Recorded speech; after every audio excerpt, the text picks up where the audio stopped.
Welcome to Skeleton Key Productions. I'm Crown Gray's Cocon. Let's get into the video. Today's video we're going to be asking the question of what if the Irish potato famine had never happened? So I got inspiration for this video from three different YouTube channels. So this is Real Life Law, this is Simple History, and also Knowledgeio, right? I think I might have said the last one incorrectly, but either way. So those three channels, right, recently they've done videos which covered the Irish potato famine. And it got me thinking about the long-term effects of it, both on Ireland, on the UK, and the rest of the world. So that's what we're going to explore in this video now. But before we do all that, don't forget obviously hit the like button, subscribe if you haven't already, and also don't forget to hit the bell button so stay notified of all upcoming videos. We also have a whole playlist to do with Irish history, so if you're really interested in that in particular, then definitely go and check out the rest of our videos. Some of them are quite contentious, but either way you'll still enjoy them nonetheless, so I highly recommend watching those. So without further ado, we're going to dive now straight into the history of the Irish potato famine. So our story starts with the discovery of the New World, and with that discovery came a lot of things to the Old World which had never been seen before. In particular, the humble potato. Now, the potato, like for those who don't know, is incredibly nutritious. It can be grown on any kind of soil, anywhere pretty much, and it can pretty much feed an entire family. So whereas corn or wheat, etc., that needs quite a lot of land to support a small family, actually with this, you can have a very small amount of land and it can feed many, many people. So people all across Europe were heavily dependent on potato, and nowhere more so were they dependent than amongst the Irish Catholics, during this time. And this is partly as a result of the so-called Protestant ascendancy. So this is a time in which the Protestants, ruled pretty much all of Ireland, and so they kicked the Catholic peasants off of the best land and reserved it for themselves, meaning that the Irish peasants had to rely on living out their existence on very small plots of land, between about 2 acres and 6 acres. Now, I'm not a farmer, so I don't know how much an acre is. I don't know what that looks like, but I'm told that it's not a lot of land to actually live on. And to have that small amount of land, you couldn't grow crops such as wheat or corn, etc., because it simply wouldn't sustain your family. So the only reliable thing that would do it was the potato. And in Ireland in particular, there was one strain of potato called the Irish lumper, which was incredibly popular. However, it obviously meant that people were far, far too dependent. So if anything was to happen to this potato crop, it would be devastating for the whole island, and that's exactly what ended up happening. So in 1845, the potato blight ended up affecting all the potatoes, not just in America, but also it spread to Europe, and many, many people across the continent end up dying. So on the continent of Europe, 100,000 people end up dying as a result of this potato blight, in particular in Prussia, in Belgium, and also to a lesser extent in France.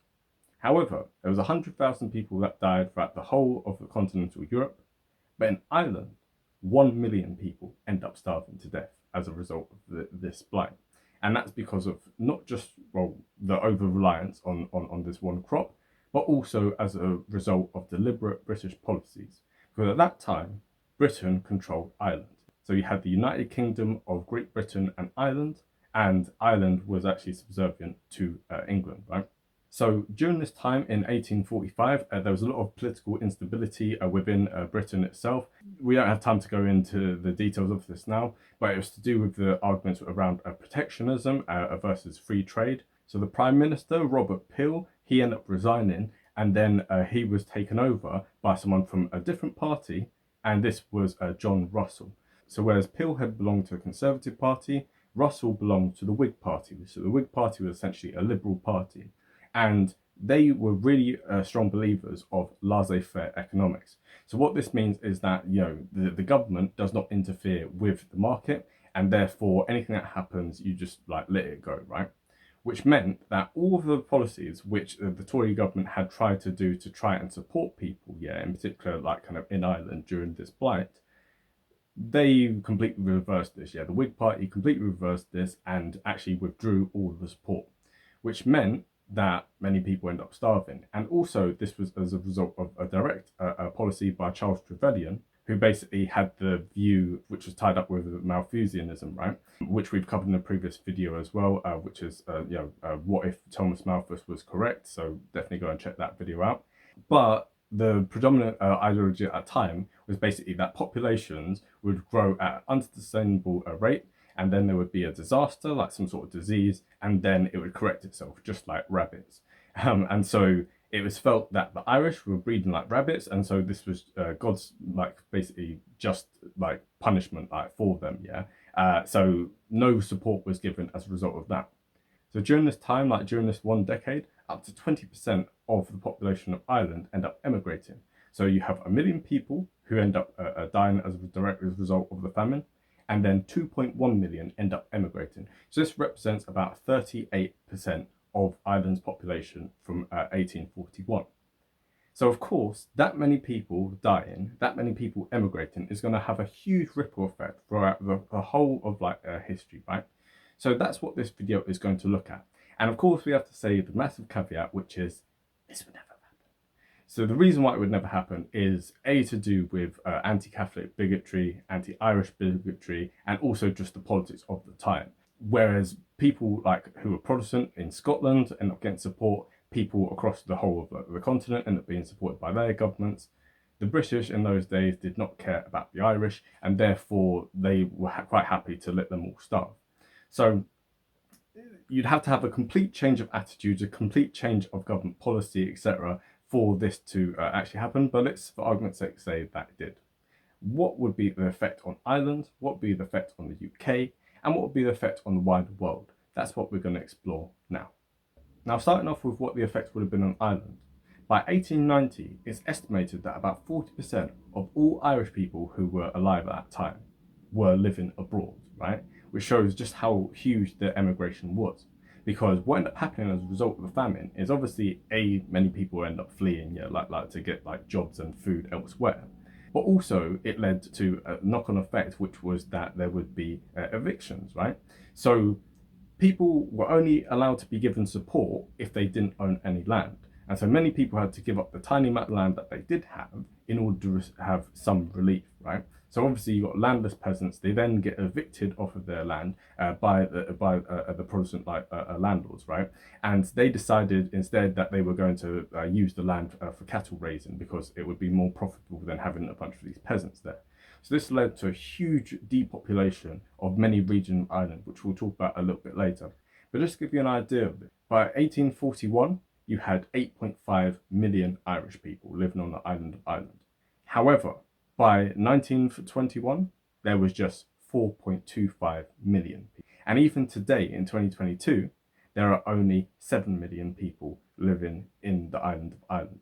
So it gives you an idea of just how huge the depopulation was. And actually, when you look at this graph here in comparison to what it was like, what the situation was for the rest of the continent, Ireland is still one of the only countries, which has a smaller population today than it did almost 180 years ago. And actually, it won't be corrected again until about 2040. So almost 200 years after the famine, that's how long it's going to take for the population to reach what it was back then. So, of course, this has a huge impact on Ireland. And of course, it led to even more bitterness, towards the English, because it was seen as this was a deliberate policy, to punish the Irish and to make them subservient. And of course, this ended up leading to the Home Rule movement and eventually to independence 80 years later. So if this hadn't happened, if the British government had handled this in a better way, eventually at some point there would have been some kind of calls for Home Rule, but it wouldn't have been nearly as strong as it ended up being. And the calls for independence also wouldn't have been anywhere near as strong. It would have been much more delayed. And even today, many Irish people still have a lot of animosity towards England, as a result of these deliberate policies, and they call it a genocide. So that kind of covers what the effects on Ireland were as such. And now we're going to talk about what effects it had on the UK. So first of all, of course, the most obvious thing is, like we said, it eventually leads to the dissolution of the United Kingdom of Great Britain and Ireland, and ends up being replaced by the United Kingdom of Great Britain and Northern Ireland. So with that, what we have to bear in mind is that the famine affected different regions differently. So you can see on this map here, the regions which were most heavily affected. And also you can see that many of the kind of like towns and cities, like Belfast and Dublin, had increases of population. So if we fast forward to the present day, if you compare the population of today to the population in 1841, we can see that in the province of Ulster, so there's 9 counties in Ulster and 6 of them make up what is today Northern Ireland. But within those 9 counties, there's only 3 of them who have seen a positive population growth in all of this time, right? So 180 years, many of these places still have a lower population today than they did back then. So in particular, if we look at, for instance, Fermanagh, right, which has a strong Catholic majority, they had 61% of their population either leave or die during that time. And so when you look at the figures in total and understand that about 16% of Ulster's population either died or fled during this time, then you can see that that equals roughly about 400,000 people. So if we can factor in that the vast majority of these people would have been Irish Catholics, then we can fast forward to the present day and see that the demographics of Northern Ireland, which we covered in a recent video, yes, definitely check that out, would be even more skewed towards the Catholic majority than is currently the case. Because even at the time of partition of Ireland in 1921, only 4 of the 6 counties that now make up Northern Ireland had a Protestant majority. So Fermanagh and Tyrone, even by that time, still had a Catholic majority. So if there hadn't been all this depopulation, then we can imagine that the Catholic population in Northern Ireland would be even greater, and the Protestant majority there would end up being a Protestant minority. And therefore, what ended up constituting Northern Ireland would more than likely have to have just consisted of maybe the county of Londonderry, the county of Antrim, and the county of Down, right? So when we kind of think about it in those kind of terms, much of the troubles that came later, they would have been significantly changed and would have constituted itself in a very different way. So now talking about mainland UK, what we have to understand as well is that obviously there end up being many, many people who end up fleeing. So you had mass migration of Irish people to England, right?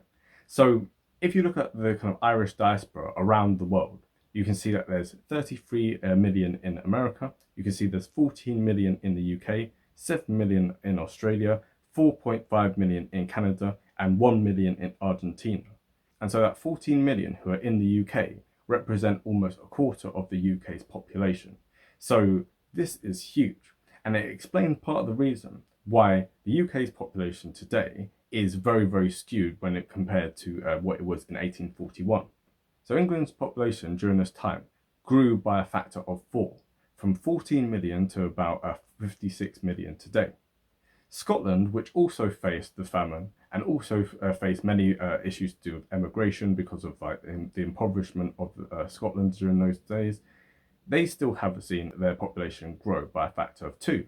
Whereas Ireland, like we can see, still hasn't recovered from the population decline. And this is part of the reason for this. So even if we take Scotland as a kind of yardstick, yeah, and compare that to Ireland, we could expect today that instead of there being just 7 million people on the island of Ireland, there would be 17 million. So that would be huge on a geopolitical level, on a kind of demographic level, on an economic level. This would be absolutely huge. And England's population, by comparison, would be much less than it currently is, right? If all these Irish people hadn't left. Now, also as well, we have to say the massive caveat, which is that obviously immigration still happened, right? Throughout the centuries, way before this and long after this, yeah, right, there was mass migration, right?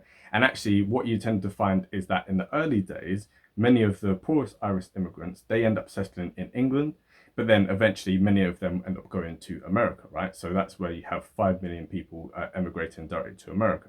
However, in the preceding decades, more and more people end up coming directly to England. So even up until the 1950s and 1960s, you still had mass migration of Irish people to England, right? And actually this is the reason why Ireland's population didn't suddenly just kind of go down at the time of the famine and then start to go up from there. No, actually the low point of Irish population is actually 1961.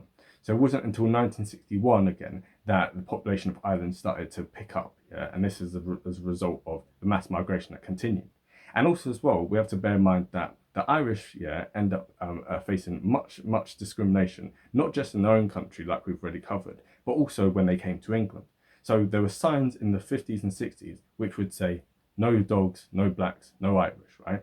just to give you an idea of the level of racism and ethno-nationalism which there was towards the Irish. And actually, one of the funny things about this is that England not supporting Ireland during this time led to pretty much, one could argue, as equal of an impact on England as it did to Ireland, right, as a result of this mass migration. So for instance, yeah, this is something quite interesting. So before, like we said, about a quarter of England's population is of Irish descent. However, in the city of Liverpool, it's almost at 75% because Liverpool is just across the Irish Sea from the rest of Ireland. And to show how strong the feelings were of Irish nationalism there, you had an Irish nationalist MP called T.P. O'Connor, and he was the MP who was unanimously elected every single year from 1885 all the way until 1929 when he died, right? So you had an Irish nationalist MP in England. So this gives you an idea of just how huge the impact was of this influx of people coming in. So that obviously covers what happened in the UK. But of course, like we said, many people went to America, went to Australia, Canada, etc., etc. So what would the impact have been on these countries had the potato famine been handled in a different way? Well, first of all, if we look at America, we have to see that there's many influential people who are directly of Irish descent. In particular, two presidents. So you have JFK and also you have the current person who is Joe Biden. So these two, plus many other people, they might have come over in terms of like their ancestors might still have come over to America.